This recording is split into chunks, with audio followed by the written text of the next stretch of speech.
आज आपण बनवत आहोत गवारची ती शेंगा असते त्याची भाजी.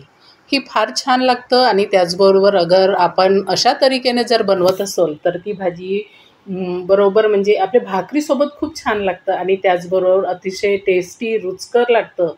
ते चला तर आपण बनवण्याला सुरुवात करूया. कढईमध्ये तेल टाकून दिलेलं आहे. त्यानंतर त्यामध्ये टाकलेले आहे अर्धा चम्मच मेथी आणि त्यानंतर टाकत आहोत आपण त्यामध्ये राई आणि नंतर टाकत आहोत त्यामध्ये जिरं. आता राई आणि बाकीचे जे आम्ही सामुग्री टाकलेली आहे ती शिजत आली आहे. त्यानंतर त्याच्यामध्ये आपण टाकत आहोत 2 मोठे कांदे. मोठे कांदे टाकल्यानंतर आता कांद्याला थोडंसं शिजू द्यायचं आहे. म्हणजे हलकासा त्याचा रंग चेंज होतपर्यंत आपण त्याला शिजू देऊ आणि त्यानंतर मला हे सांगा की तुमच्या भागामध्ये गवाराच्या शेंगांना काय म्हटलं जातं? जसं की आमच्याकडे गवाराच्या शेंगा म्हटलं जातं, कोणत्या भागाला त्याला वाज्याच्या शेंगा म्हटलं जातं, तर तुमच्या भागामध्ये त्याला काय नाव दिलेलं आहे, हे सांगू शकता का?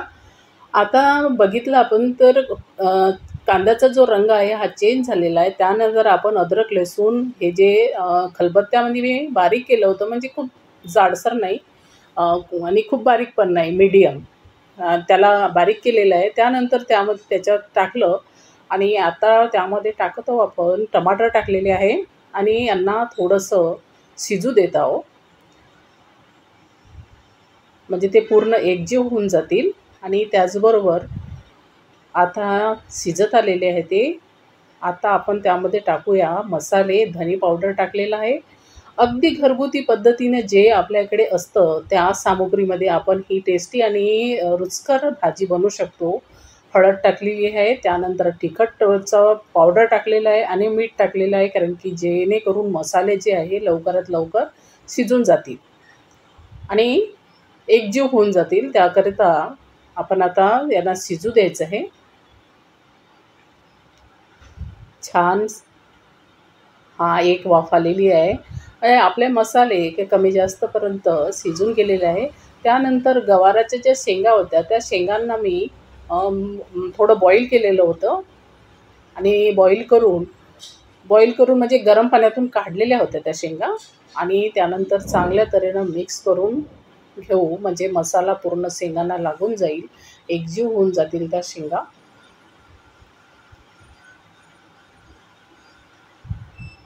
तर थोडं तर त्याला वाफ येऊ देऊ आपण. खूप सुंदर कलर दिसत आहे ना शेंगांचा. आता त्यानंतर आपण त्याच्यामध्ये टाकलेले होते जे शेंगदाणे होते ते मी त्याला भाजून घेतले होते, म्हणजे सुनहरे होतपर्यंत भाजून घेतले होते. त्यानंतर त्याचा जाडसर कूट तयार करून घेतला आणि मिक्सरमधूनच काढलेला आहे आणि आता आपण त्याला त्यामध्ये टाकून देतो.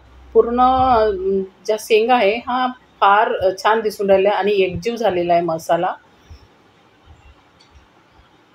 तर अशाही तुम्ही खाऊ शकता. पण जर तुम्हाला त्यामध्ये थोडंसं पाणी हवं असेल किंवा रस्सा हवा असेल तर त्याच्यामध्ये गरम पाणी आपण त्यामध्ये टाकू शकतो आणि गरम पाणी टाकलेलं आहे. आता थोडं शिजू द्यावं लागेल त्याला.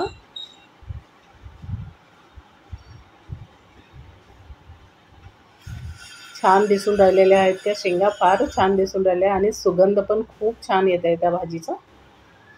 वॉव! खूप सुंदर. म्हणजे शेंगदाणे जरी टाकले आपण शेंगदाण्याचा कूट तरी पण रंग जो आहे हा बदललेला नाही. त्याचा रंग फार छान दिसून राहिला आणि सुगंध त्याचा अरोमा खूप छान